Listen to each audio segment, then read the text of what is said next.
Hello everyone, it's फलक your maths the this side and I hope आप सब बहुत ही बढ़िया होंगे। तो जैसा कि हमने लास्ट वीडियो में लीनियर इक्वेशन सॉल्व करने का एक मेथड देखा था, जो कि था सब्स्टिट्यूशन मेथड। इस वीडियो में हम लीनियर इक्वेशन को सॉल्व करने का एक और मेथड देखने वाले हैं, जो कि है एलिमिनेशन मेथड। तो एक बात तो गारंटीड है, इस वीडियो के बाद आप एलिमिनेशन मेथड को बहुत ईजी समझोगे और आप कोई भी क्वेश्चन ईजिली कर लोगे। तो स्टार्ट करते हैं।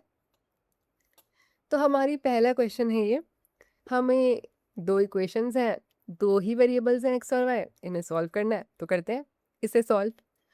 अब एलिमिनेशन मेथड के लिए हम इन दोनों इक्वेशंस को लिख लेते हैं। X plus Y is equal to 3, X minus Y is equal to 1। अब एलिमिनेशन मेथड में ना हमारा एम रहता है कि हम किसी भी एक वेरिएबल को एलिमिनेट कर दें, यानी कि उसको हटा दें, उसका नामो निशान उठा दें अपना क्वेश्चन इजी करने के लिए। तो जैसे यहाँ पे x plus Y is equal to 3 है, x minus Y is equal to 1 है। अब आप सोचो यहाँ पे कि मैं इन दोनों इक्वेशंस को क्या करूँ, ऐड करूँ, सब्ट्रैक्ट करूँ कि हमारा काम आसान हो जाए।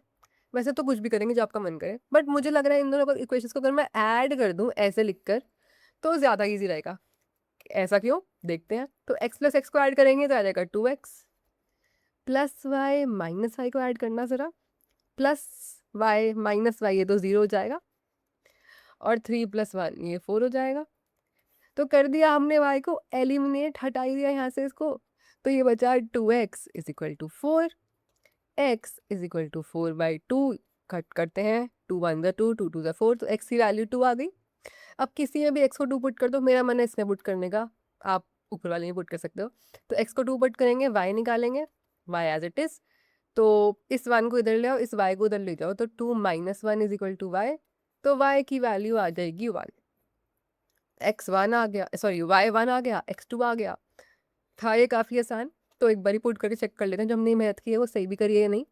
तो x3 का भी 2 पुट करो, 2, और y निकाला 1, ये आ रहा है 3 के इक्वल, करेक्ट। 2 माइनस 1 ये भी 1 के इक्वल आ रहा है। तो ये जो आपने सॉल्व किया है ये बिल्कुल सही करा है। और क्वेश्चन देखते हैं हम इस मेथड से करने के लिए। तो हमारा नेक्स्ट क्वेश्चन आता है ये। हमें इस इक्वेशन में x और y के लिए सॉल्व करना है। तो सबसे पहले इन इक्वेशंस को एक के नीचे एक लिख लो। 4x plus 5y is equal to 9 and 6x minus 5y is equal to 1। अब अगेन हमारा एम सेम ही है, हमें किसी भी तरह से एक वेरिएबल को गायब करना है। तो अभी भी मुझे दिख रहा है कि इसमें x तो ये अलग अलग है, x के कोएफिशिएंट, तो ये प्लस या माइनस करने पे तो कुछ होगा नहीं इनका। अब y पे आओ, y के कोएफिशिएंट सेम है, तो यहाँ पे हमें कोई दिक्कत नहीं आएगी, ये हट जाएंगे। अब किस पे हटेंगे, एक प्लस है एक माइनस है, तो प्लस करने पर ही हटेंगे। तो इन दोनों इक्वेशंस को अगर हम ऐड करें तो 4x प्लस 6x हो जाएगा 10x, ये और ये 0 हो जाएंगे, plus 5x, sorry plus 5y minus 5y ये 0 हो जाएंगे, और 9 plus 1 again 10, 10x is equal to 10। तो x आ जाएगा 10/10 यानी कि 1। बहुत ईजीली x आ गया। अब x आ गया तो y भी निकाल देंगे, किसी में भी y x पुट कर दो, इसमें पुट कर देते हैं। तो x की जगह पे 1 पुट करो, -5y इज इक्वल टू 1। अब 6 इंटू 1 6, इस 1 को इधर ले आओ, 6 माइनस 1, इस -5y को उधर ले जाओ, ये हो जाएगा +5y। तो 5 इज इक्वल टू 5y, 5 से 5 कैंसिल, तो y की वैल्यू आ जाएगी 1। तो हमने यहाँ पे x भी 1 निकाल लिया और y भी 1 निकाल दिया। तो इस वाले क्वेश्चन में हमने यहाँ पर y को एलिमिनेट किया। एक और क्वेश्चन देखते हैं। अब यहाँ पे हमारे पास दो इक्वेशंस हैं, p plus q is equal to 40, 7p plus 3q is equal to 180। अब इन्हें, अब यहाँ पे हम देख सकते हैं p plus q is equal to 40, 7p plus 3q is equal to 180। अब अगेन हमारा गोल तो सेम है, हमें एक वेरिएबल को गायब करना है। पर हमने जो अभी तक क्वेश्चंस करे हम उनमें एक पैटर्न नोटिस कर रहे थे। उनमें जो दो वेरिएबल थे, जैसे यहाँ पर 5y ये सेम है y के कोएफिशिएंट्स, या यहाँ पे भी y का कोएफिशिएंट 1 1 सेम है। लेकिन यहाँ पे मुझे ऐसा नजर नहीं आ रहा, क्योंकि मैं काटूंगी तो कोएफिशिएंट सेम होना जरूरी है ना, बिकॉज q और 3q तो नहीं कट सकता, या p और 7p तो नहीं कट सकता। अगर यहाँ भी 3 होता तो बात बन जाती, प्लस या माइनस करके तो हट ही जाता। तो मुझे अब यहाँ पर ना कोएफिशिएंट सेम करना है। तो मेरा मन है कि मैं इस q को भी ना 3q में बदल दूं। आप चाहो तो b को भी सेम कर सकते हो, मेरा अभी 3 से करने का मन है तो मैं 3 करूंगी। तो ये 3q है तो मुझे ये भी 3q ही बनाना है ताकि मैं इसे गायब कर सकूं। अच्छा, तो 3q कैसे बनाऊंगी? 3q बनाने के लिए मैं क्या कर सकती हूँ, इस पूरी इक्वेशन को 3 से मल्टीप्लाई कर देती हूँ। कर सकते हैं? करो। इसको 3 से मल्टीप्लाई करेंगे तो ये हो जाएगा 3p, ये हो जाएगा 3q, और 3 इंटू 40 ये हो जाएगा 120।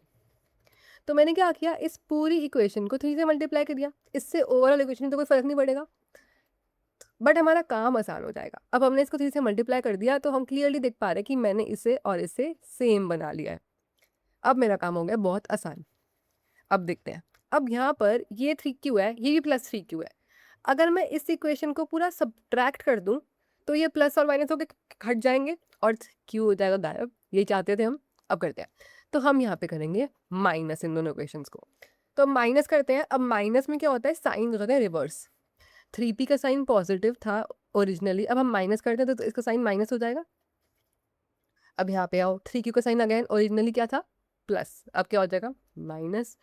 120 का साइन ओरिजिनली था प्लस, अब क्या हो जाएगा, ओके, तो 7p माइनस 3p हो जाएगा 4p। 3q माइनस 3q 0 हो गया, 3q गायब। 180 माइनस 20 60, तो ये आ रहा है 4p इज इक्वल टू 60। तो p आ जाएगा 60/4 यानी कि 15। तो p आ गया 15। इसमें पुट करो p plus q is equal to 40, तो 15 plus q is equal to 40। q आ जाएगा 40 माइनस 15 जो कि हो जाएगा 25। तो q की वैल्यू आ गई 25, p की वैल्यू आ गई 15। इजी था ये। तो हमारा काम एक ही रहता है एलिमिनेशन मेथड में कि हमें एक वेरिएबल को गायब करना है। एक और क्वेश्चन देखते हैं। ओके, तो यहाँ पर हमें x और y निकालने हैं। तो हमारी एक इक्वेशन है -4x minus 2y is equal to 14। एक इक्वेशन है -10x plus 7y is equal to -25। अब यहाँ पे मैं वेरिएबल मुझे गायब करना है, यानी मुझे एक वेरिएबल का कोएफिशिएंट सेम बनाना है। पहले हम दोनों क्वेश्चंस को लिख के देखते हैं। तो ये है -4x minus 2y is equal to 14, और ये है -10x plus 7y is equal to -25। अब यहाँ भी हमें देख रहे हैं, अगर हमें कोई वेरिएबल गायब करना है तो वो उसके कोएफिशिएंट सेम होने चाहिए, जैसा कि हमने प्रीवियस क्वेश्चन में भी देखा। ये तो ये 4 10 ये सेम नहीं है, 2 7 ये भी सेम नहीं है, तो हमें सेम बनाना पड़ेगा, गायब तो करना है। तो क्या करें क्या करें, कैसे गायब करें इसे? अच्छा, तो मेरा मन है, तो आप कोई भी चूज़ कर सकते हो सेम बनाने के लिए। तो हम बहुत देर से y को चूज़ कर रहे हैं, y को गायब कर रहे हैं। y पार्शियल फिर कर रहा है कि मुझे क्यों गायब कर रहे हो, x को भी गायब करो। तो इस क्वेश्चन में हम थोड़ा सा x को ही गायब कर देते हैं। तो x को गायब करने के लिए हम क्या कर सकते हैं, यहाँ पे इन दोनों को सेम करना है। तो या तो चलो थोड़ा इजी करते हैं, एक काम करते हैं, अगर मैं इसे 10 से मल्टीप्लाई कर दूँ इस वाली इक्वेशन को, और इस वाली इक्वेशन को 4 से मल्टीप्लाई कर दूँ, क्योंकि 10 4 ज़ा 40 और 4 10 ज़ा 40 बन जाएगा ये सेम। तो हमें बेसिकली सेम करना है। अच्छा, और अगर आपका वाई गायब करने का मन करे तो आप किससे मल्टीप्लाई करोगे? अगेन आपको ये दोनों सेम करने हैं। तो यहाँ अगर आप 7 से मल्टीप्लाई कर दो तो ये 14 बन जाएगा, और यहाँ इस पूरी इक्वेशन को मतलब 2 से मल्टीप्लाई कर दो, 2 7 ज़ा 14 ये भी 14 बन जाएगा। तो आप वाई गायब कर सकते हो, ठीक है। तो बेसिकली आपको सेम करना है किसी भी तरह से मल्टीप्लाई करके। तो यहाँ मैंने 10 ही इसलिए चूज़ करा इस वाली इक्वेशन में ताकि मैं इसको 40 बना सकूँ, और यहाँ मैंने इसी का 4 इसलिए चूज़ करा ताकि 4 10 ज़ा 40 दोबारा बन सके। ऐसे हम चूज़ करते हैं। तो मल्टीप्लाई करते हैं, तो मैंने चूज़ करा है 10 फर्स्ट इक्वेशन के लिए, तो 10 से हम पूरी इक्वेशन को मल्टीप्लाई कर देंगे। तो -40x minus 20y is equal to 140। इससे 4 से, तो अगेन -40x, 4 7 का क्या होता है 28y, और 25 4 100, तो ये जाएगा -100। बन गया ये और ये सेम। अब हम इसको इजीली गायब कर सकते हैं। अब अगेन ये दोनों साइन सेम है, बट हमें पता है जीरो बनाने के लिए हमें चाहिए होता है ऑपोजिट साइंस, तो हम इसको माइनस कर देते हैं इन दोनों इक्वेशंस को, बिकॉज माइनस में साइंस हमारे रिवर्स हो जाते हैं। तो अगर हम इन दोनों को सब्ट्रैक्ट करेंगे तो ये माइनस था तो ये प्लस हो जाएगा, ये प्लस था ये माइनस हो जाएगा, ये माइनस था ये प्लस हो जाएगा। अब ये और ये तो कैंसिल, 0, ओके। 20, ये -20 -28 हो जाएगा -48y, और 140 ये अब प्लस हो चुका है, ये हो जाएगा 240। तो y की वैल्यू हो जाएगी 240/48। ये 48 माइनस में है तो हम इसका माइनस ऊपर लिख लेते हैं। तो 240/48 करते हैं यहाँ पे। तो अभी 12 से कट रहा है, 12 2 ज़ा 0 ज़ा 0, 12 4 ज़ा एंड 4 5 ज़ा। तो ये माइनस था, तो y की वैल्यू आ जाएगी यहाँ से -5। x निकालने के लिए आप किसी में पुट कर सकते हो, तो -4x माइनस y की जगह पे -5 पुट करेंगे, ये आ जाएगा 14। तो -4x + 10 ये आ जाएगा 14 के इक्वल। अब आपका -4x, 14 10 को उधर ले जाओ, 14 - 10 हो जाएगा 4। तो -4x, 4x की वैल्यू आ जाएगी -1 और आपके y की वैल्यू आ गई -5। तो इस तरह से हम x और y की वैल्यू निकाल सकते हैं एलिमिनेशन मेथड से। अब यार इतने सारे क्वेश्चन मैंने कर लिए हैं, थोड़ा तरस खाओ, एक क्वेश्चन आप भी मुझे सॉल्व करके दिखाओ और इसका आंसर मुझे कमेंट्स में बताओ। और अगर आपको कुछ प्रैक्टिस क्वेश्चंस चाहिए या इस स्लाइड्स या इन क्वेश्चंस के पीडीएफ चाहिए तो ये बताओ मुझे कमेंट्स में। और thank you for watching, bye bye.